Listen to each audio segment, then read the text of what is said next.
Desde sus comienzos, el cine ha hecho reír o sufrir en la oscuridad de la sala a quienes buscaban un rato de diversión y emociones en la pantalla. El cine cómico, a base de violentos chistes visuales, y los seriales, con capítulos que siempre terminaban en un momento angustioso, fueron dos géneros principales en la etapa muda.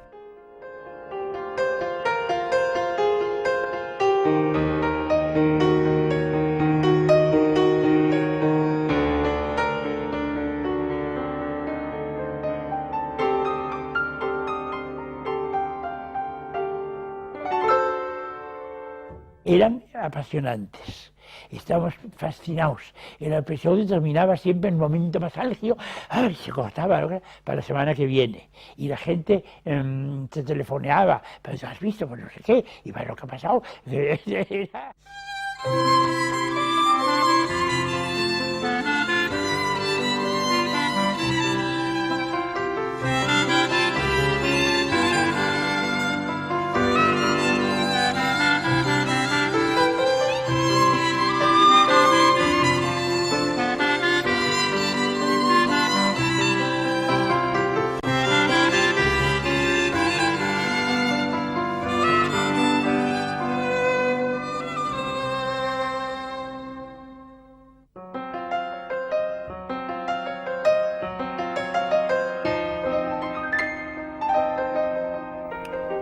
El cine descubrió enseguida la eficacia de la sorpresa para divertir a los espectadores. Estos trucos de cámara, que hoy nos parecen tan ingenuos, pero que acreditaron a Segundo de Chaumont como maestro de los efectos especiales, dejaron boquiabiertos a los espectadores de comienzos de siglo y provocaron las carcajadas en las salas de cine.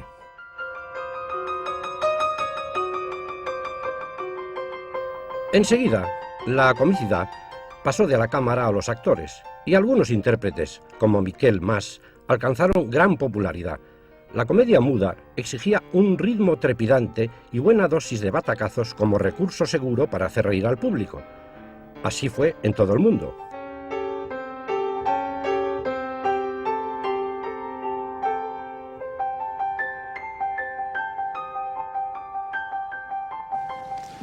Nuestro cine se apoyó en algunos elementos culturales tan típicamente españoles como el mundillo taurino, pero no llegó a desarrollar unos géneros propios, ya fuera en la comedia o en el cine por episodios. Simplemente se españolizó la imitación de modelos importados de otras cinematografías más poderosas y más maduras que la nuestra.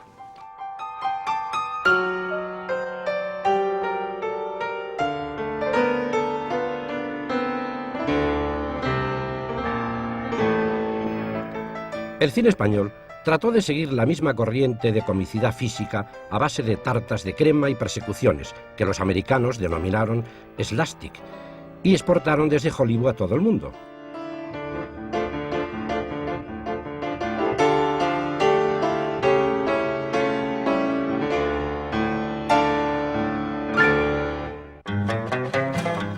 Corrían los tiempos dorados del cine cómico, un género donde el humor se elevaba a la categoría del absurdo, combinándose con la ternura, hasta lograr una poética violenta y una narrativa vertiginosa.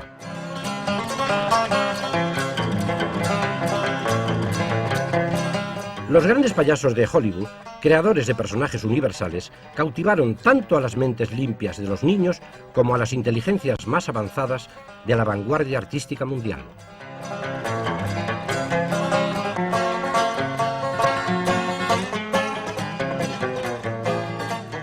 Los héroes grandes del cine eran desde Max Linder a Buster Keaton, Charles Chaplin, Harry Landon, Harold Lloyd, todos esos primeros que fueron los más grandes tontos geniales que ha habido, ¿verdad? Para mí la genialidad del cine está al principio en el cine mudo.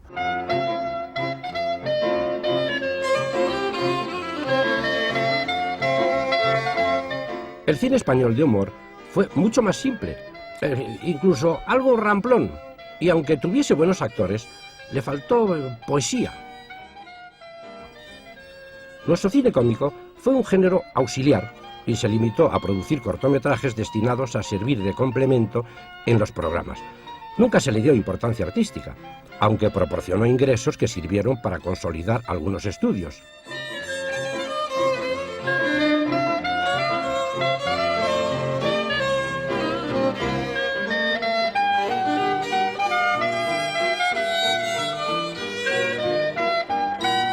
Durante la década de los 10 se rodaron centenares de cintas cómicas, pero casi todas se han perdido.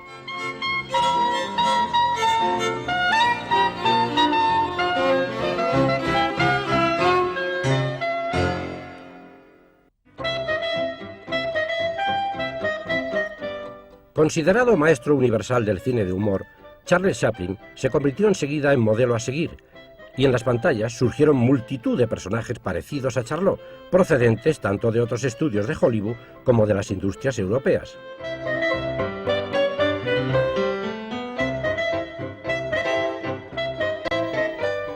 Entre aquellos imitadores surgiría otro genio, Harold Lloyd, pero la influencia del maestro no empañaría el talento original de Lloyd. También aquí hubo copias de Chaplin. De Héctor Quintanilla solo nos han llegado fotografías.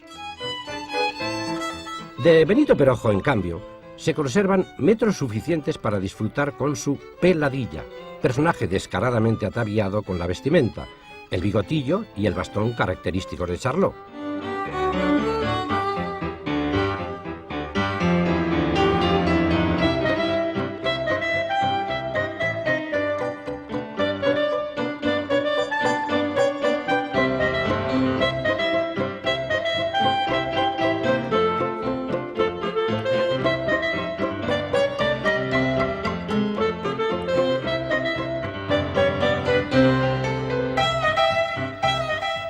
Peladilla fue una aventura juvenil de quien sería uno de los grandes hombres del cine español.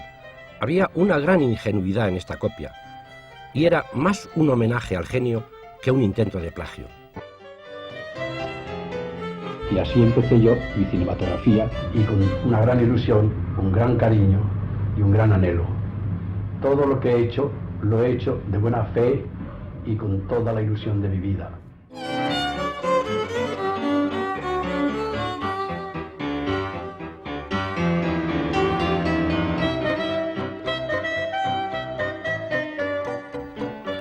Peladilla era una buena imitación de los gestos de Charlot, pero mucho más superficial. El personaje de Perojo no respondía a la profunda visión sobre la conducta humana y el alcance social que imprimió Chaplin a sus creaciones. En cambio, las películas de Peladilla aportaban ambientes familiares al espectador español.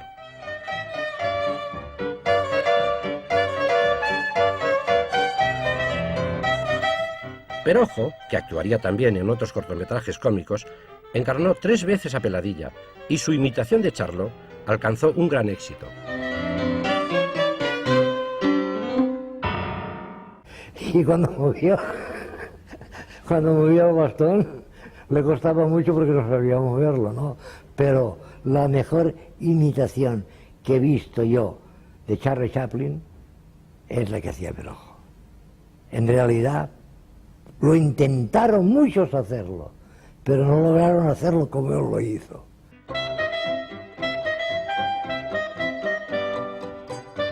Por desgracia, el cine mudo español no tuvo un Chaplin. Se partía de un costumbrismo muy de nivel bajo, de tal forma que aquello que se hacía en los sainetes, en el teatro más convencional, se llevaba a la pantalla, pero sin superar, sin llevarlo a un nivel mayor que hubieran constituido un drama, digamos, a la manera española o una comedia a la manera española. Una muestra del humor español serían los cuentos baturros, colección de chistes de sal gorda ambientados en el imaginario pueblo de Villagiloca. Se rodarían hasta 17 episodios, escritos e interpretados por Domingo Ceret.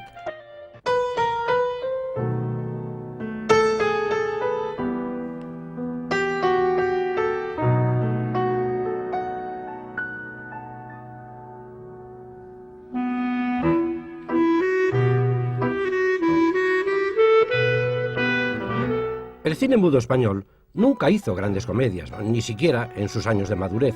Prácticamente se limitó a adaptaciones de sainetes y de las que se conservan, la más lograda es esta versión de Arniches.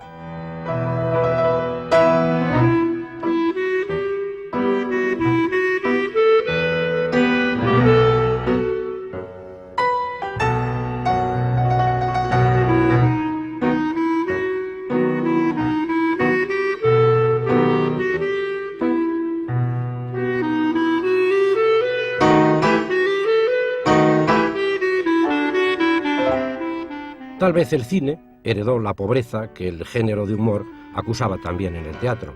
Eran tiempos en que triunfaba el melodrama y las comedias, además de escasear, permanecían fieles a viejos moldes escénicos.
Pese a la pobreza de sus comedias, nuestro cine mudo tuvo grandes actores cómicos, como Antonio Gil Varela, que tomó su nombre artístico de Varillas, personaje que le valió un gran éxito en Rosario, La Cortijera.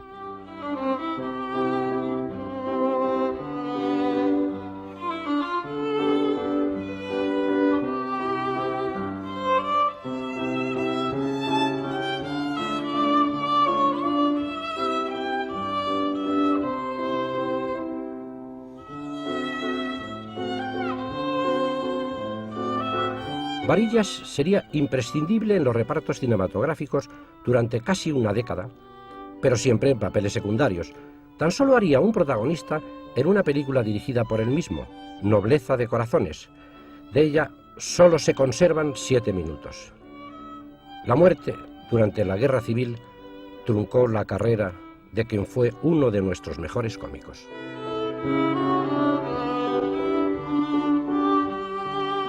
Muy divertido. El trabajar con Varillas era a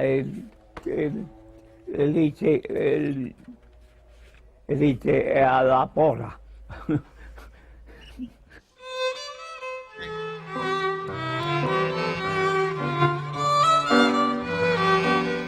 Como Varillas, Pedro Elviro se hizo popular con el nombre de Pitouto, personaje que interpretó en La Casa de la Troya.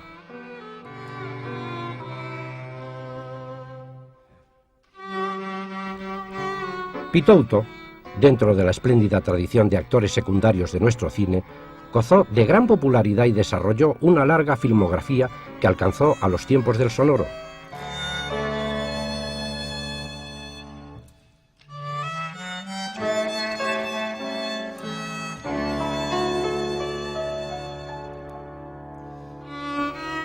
La presencia en las carteleras de cómicos tan conocidos como Varillas o Pitouto resultaba comercial, porque garantizaba al público unos momentos felices durante la proyección, por dramático que fuese el argumento. Luego había cómicos como Pitouto. Los cómicos entonces nos hacían mucha gracia, pero yo los veía después y eran normalmente muy exagerados.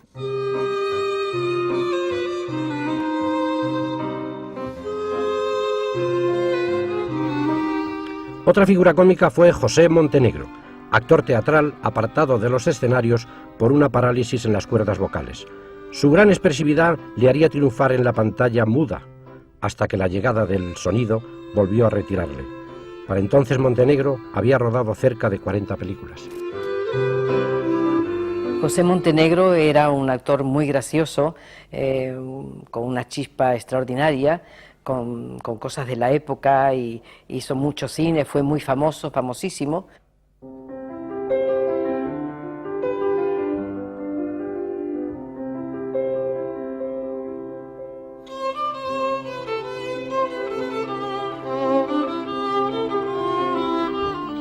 Mal que bien, el cine español supo ganar las risas del público de su época, un público de escasa cultura y gustos sencillos que determinó los rumbos de la comedia.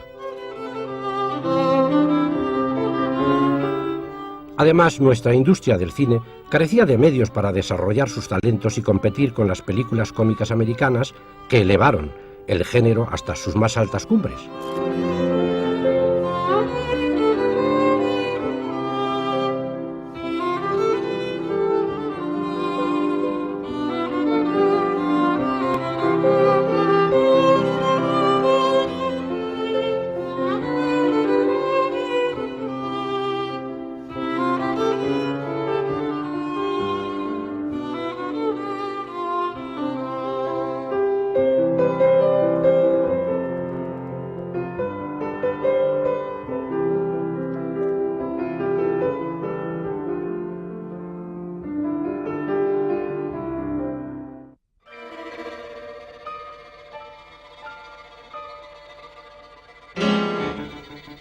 Otro género que triunfó internacionalmente fue el serial. El éxito de Las aventuras de Kathleen, de Selig, abrió en 1913 las puertas del éxito a una forma cinematográfica que se mantendría vigente hasta la Segunda Guerra Mundial con una fórmula a base de acción continuada y suspense, en periódicas dosis.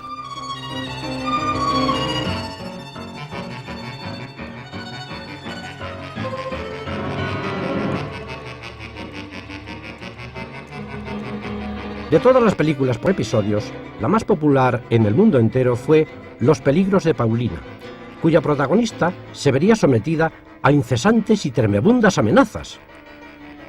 Aquel serial sirvió como modelo del género y fue objeto de incontables imitaciones.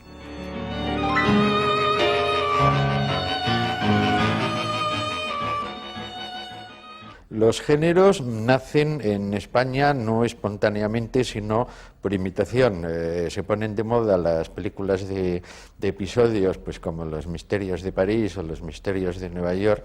Entonces, pues a partir de ahí, de la experiencia de los folletinistas como Altadil, pues evidentemente pues se hacen Los misterios de Barcelona.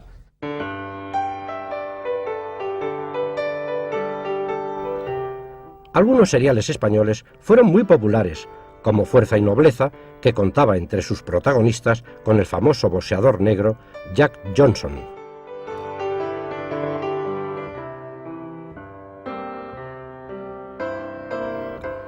Nuestro cine por episodios adoptó el modelo francés, con más intriga y menos acción que el americano.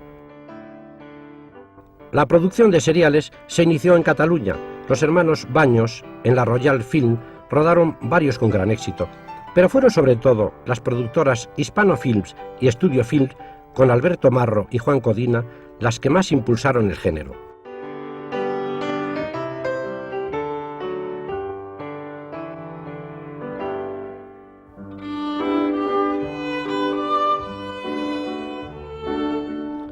La mayoría de aquellos seriales se ha perdido. Como únicos ecos de sus antiguos éxitos quedan fotografías y anuncios, huellas en el tiempo de películas que nunca podremos ver.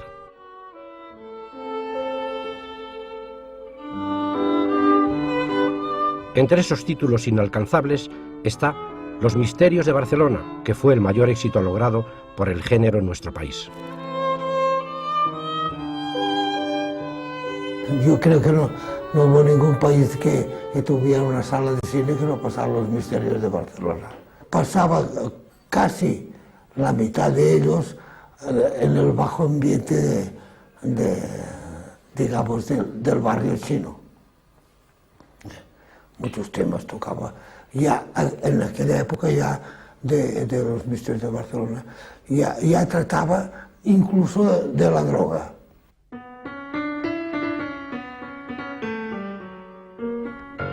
El cine español incorporó al género elementos dramáticos propios, situando la acción en ambientes más próximos a los espectadores.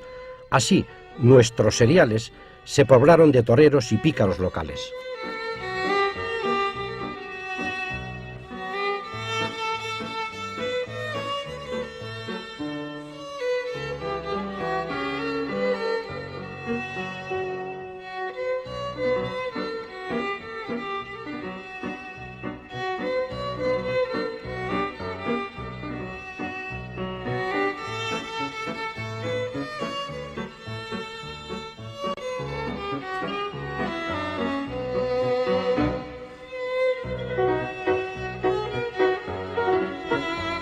En fin, estas películas no tenían otra intención que mantener al público interesado en su intriga para hacerle volver al cine semana tras semana en busca de los siguientes capítulos.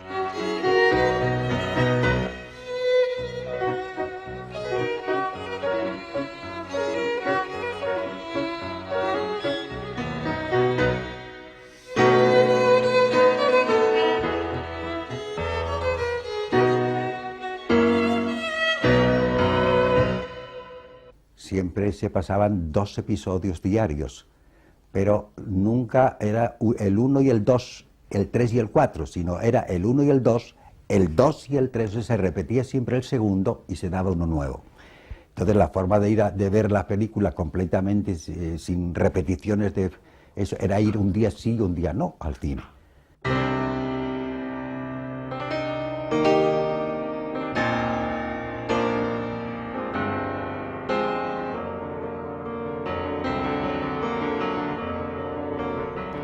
Aunque el auge de las películas por episodios terminó a comienzos de los años 20, con el declive de los estudios catalanes, aún se produjeron varios seriales tardíos, sin variar las viejas normas del género.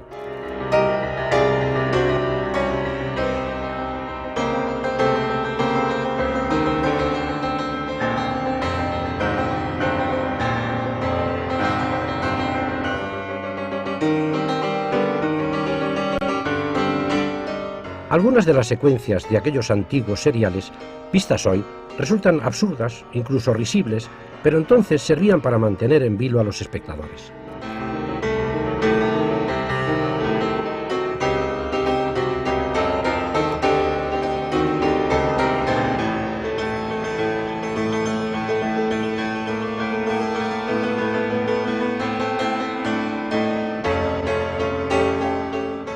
Eran truculentas, eran interesantes, eran muy malas, pero en fin, en aquella época entusiasmaban a la gente.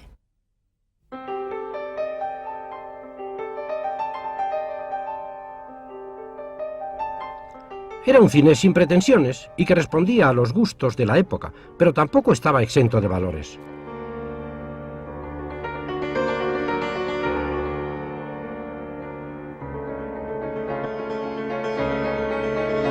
Uno de los últimos éxitos de la Studio Films fue Las Máscaras Negras, todo un modelo de virtudes y defectos de un género denostado, pero en el que trabajaron cineastas de buen pulso y ardiente imaginación. Las Máscaras Negras está dirigida por Joan María Codina, para mí una de las personas que todavía habría que estudiar, puesto que de él sabemos muy poco, probablemente porque no ha tenido descendientes, y es una persona que hay que reivindicar y hay que estudiar.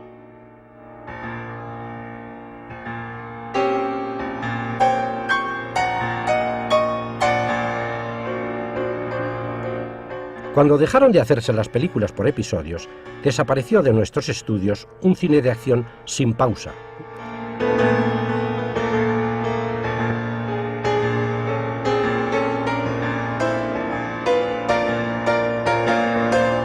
Sociedades secretas, científicos enloquecidos, fórmulas con efectos malignos, detectives audaces y muchachas eternamente amenazadas formaban un catálogo de tipos y situaciones repetidos que el público esperaba encontrar en cada serial. Todo ello pertenecía a la tradición de la novela por entregas, otro género entonces vigente que también se desvanecería con la época.